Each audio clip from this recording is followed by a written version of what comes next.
In challenging China's claims in the South China Sea, the U.S. Navy is getting more assertive.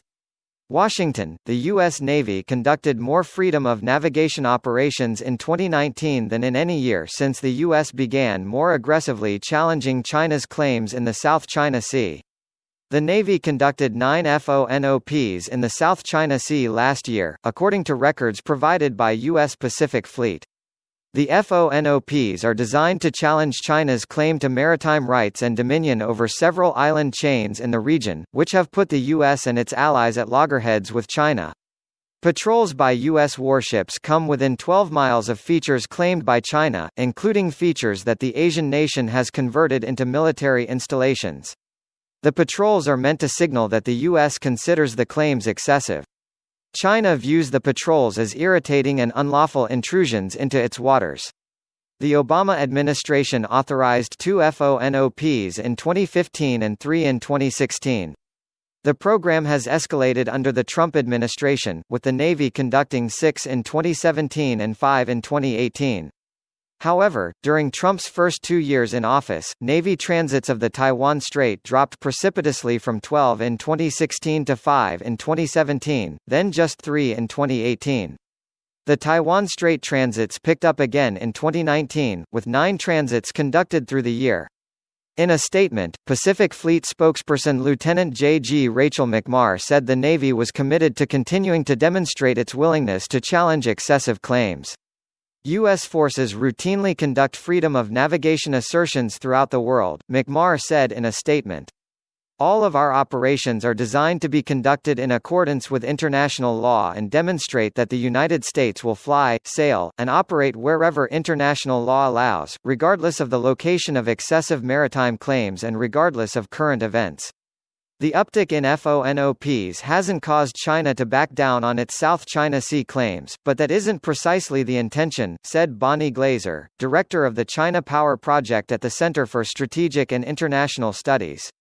FONOPs narrowly assert the rights of foreign military vessels in accordance with the UN Convention on the Law of the Sea, Glaser said. These operations have been effective in implementing DOD's policy of ensuring that the U.S. military can fly, sail, and operate wherever international law allows. What they have not accomplished is getting China to soften its stance in the region, Glaser continued. FONOPs have proved insufficient in preventing Beijing from exercising coercion and expanding its influence, including blocking its neighbors from accessing oil, gas and fish in their own waters, she said.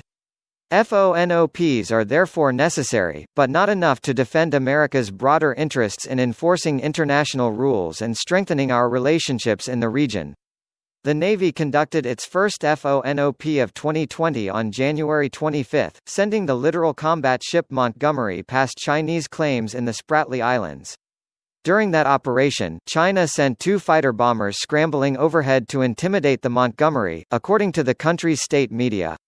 The U.S. Navy frames these FONOPs as challenging excessive claims by all powers in the region, and the January 25 patrol was officially aimed at China, Taiwan and Vietnam. Specifically, the Navy challenged the notion that innocent passage through claimed territorial waters requires previous notification.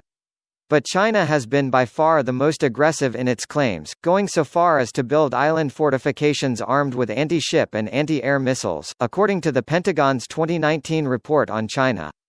The U.S. military views that as a creeping violation of freedom of navigation, which some warn China might ultimately use to try to gain unfair advantages in global commerce.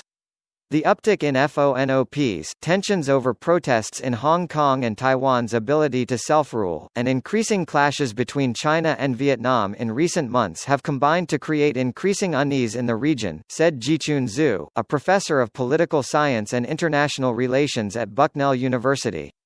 In the South China Sea, both the U.S. and China have beefed up their presence, he said. U.S.-China military ties have worsened as a result of Trump's signing of the Hong Kong Acts and Beijing's retaliation. Clashes between China and Vietnam seem growing, with Vietnam complaining about China's repeated intrusions into what Hanoi calls its exclusive economic zone. U.S. President Donald Trump in November signed a law supporting anti-government protests in Hong Kong. In the Taiwan Strait, tensions have grown, Zhu added. With Tsai Ing-wen's re-election, Beijing may feel reunification is more distant and something has to be done to arrest Taiwan's further drifting away. So the overall situation has deteriorated.